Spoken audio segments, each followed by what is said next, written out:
because I don't want to draw you away from your point about Barron Alley, is that what most blacks don't understand, that in the entire integration process, they build in a code. Did you know that? They build in a code that defines how much integration could really occur in the black community. There's a quota system. They built in a quota system into the integration process. Your people don't know it. They don't know it. All them boasting about social integration and getting along with whites. Whites got a balance. They got a balanced code. A code says that anytime social integration hits a breaking point, the breaking point is about 4 to 5%.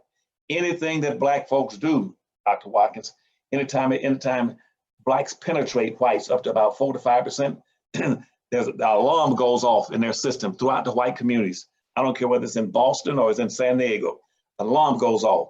That's an alarm, says anytime blacks have now penetrated us through social integration.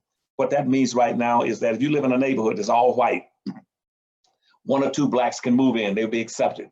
And they would pay, and they're beneath the line of 4 or 5%. But once few more blacks get up, and all of a sudden the percentage of blacks in a white neighborhood hits 4 or 5%, the alarm goes off. Whites then say, we must respond to that. And now they're gonna start putting their houses up for sale.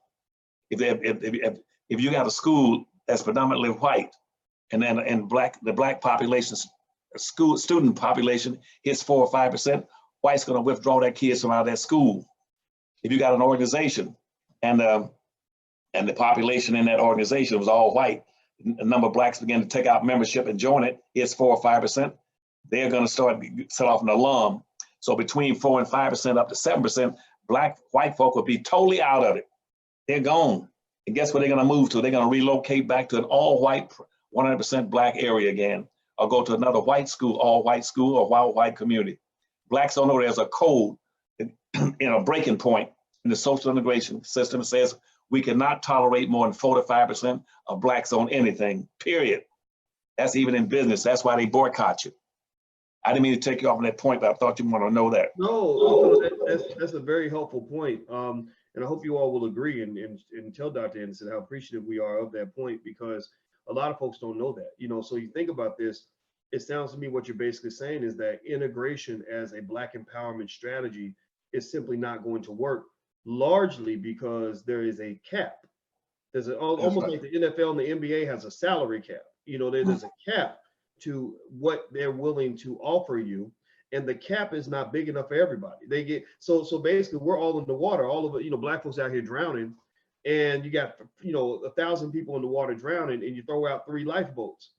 1,000 people can't fit on 3 lifeboats, but everybody sits in the water quietly because they're hoping that they can be one of the Negroes selected to be on the lifeboat.